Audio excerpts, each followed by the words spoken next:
हर साल का पैटर्न है। सभी को समझ में आया? तो चलिए हम लोग स्टार्ट करते हैं। और स्टार्ट करने से पहले मैं आपको एक स्टोरी सुनाता हूं। ठीक है, बिल्कुल सिंपल एक स्टोरी आपको सुनाता हूं। डॉक्टर ब्रायन वाइस, आपने भी हो सकता है नाम सुनाओ किसका? डॉक्टर ब्रायन वाइस का। डॉक्टर ब्रायन वाइस जो थे वो वर्ल्ड के बहुत ही फेमस साइकोलॉजिस्ट और हिप्नोथेरेपिस्ट थे। आपने देखा होगा ना, ऐसे बोलते हैं मेरी आंखों में देखो भाई, क्यों देखो, बोलते ना ऐसे, और फिर ऐसे भूल जाओ अभी तुम कहां हो, और फिर बोलते हैं अब तुम यहां चले गए, अब बताओ क्या हुआ। उनको हिप्नोथेरेपिस्ट बोलते हैं, जो हिप्नोटाइज कर देते हैं। तो वो ये हिप्नोथेरेपी से क्या करते थे कि लोगों को ट्रीट किया करते थे। अब एक बार क्या हुआ, एक लेडी उनके पास आई, और जब लेडी उनके पास आई तो उस लेडी को, बहुत मजेदार की बात है, उसको कोई साइकोलॉजिकल बड़ी प्रॉब्लम थी। तो उनको ऐसा लगा कि यार इसका चाइल्डहुड जो है काफी ट्रोमैटिक रहा होगा, तो जनरली रूट कॉज चाइल्डहुड में रहता है, तो मैं एक काम करता हूं, इसको 3 साल में लेके जाता हूं। तो उन्होंने उसको हिप्नोटाइज करके उसकी मेमोरी को 3 साल में लेके गए। बट एक्चुअली में ये हुआ कि वो 3 साल से अपनी पास्ट लाइफ में पहुंच गई। समझ में आ गया? मतलब बोलते ना कि डोज ज्यादा हो गया, देना था 500 mg, दे दिया कितना 1000 mg, तो कुछ और हो गया। तो आप मुझे बताओ कहां पर पहुंच गए, कहां पर पहुंच गई? वो अपनी पास्ट लाइफ में पहुंच गई, और उसने ऐसी ऐसी बातें बताई जो बिल्कुल चौंक गया जान के। अब उसके दिमाग में आया यार ऐसा पास्ट लाइफ जैसा कुछ होता है, जैसे हम लोग तो मानते हैं, बॉलीवुड वाले खूब सारी पिक्चर भी बनाते हैं, पुनर्जन्म, है ना? तो क्या अब ये साइंटिफिक कोई एविडेंस है इसका?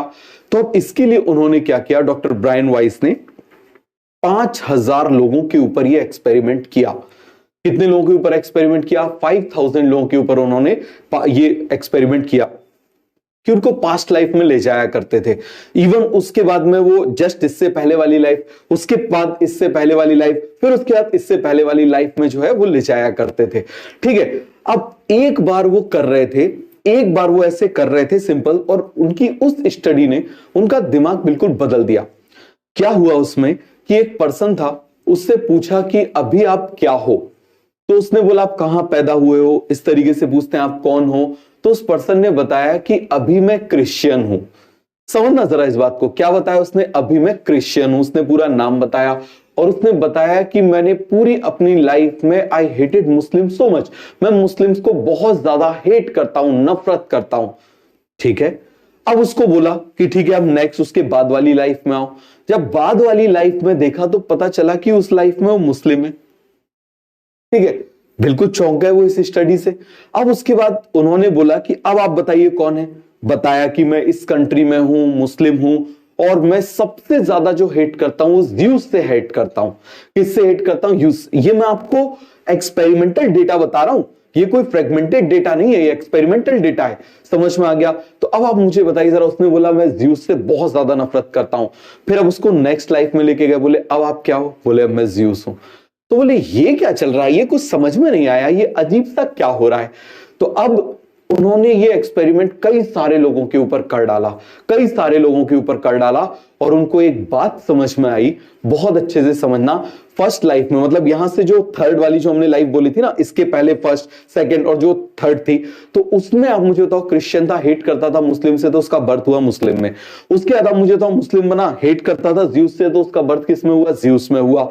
ऐसे उसने जितने एक्सपेरिमेंट किए सभी में ये कॉमन पॉइंट निकल के आया कि पर्सन ने जिस चीज से, जिन लोगों से, जिस रिलीजन से, जिस हैबिट से सबसे ज्यादा नफरत करी है, उनका इंटरेक्शन सबसे ज्यादा नेक्स्ट लाइफ में उन्हीं से हुआ है।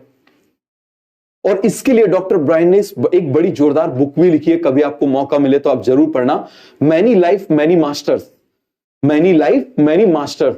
तो अब क्या हुआ कि उन्होंने बहुत सारे जब एक्सपेरिमेंट कर लिए, तो उनको एक बात समझ में आ गई कि यार जिससे जितना ज्यादा हेट्रेड करोगे वो उतना ज्यादा अट्रैक्ट होगा। फिर उन्होंने उसका इन्फ्लुएंस दिया कि यार जो ऊपर वाला है, जो सुप्रीम पावर है, जिसको आप कुछ भी बोलो, गॉड बोलो, आपको जो अलग अलग भाषाओं में बोलना है आप बोल सकते हो,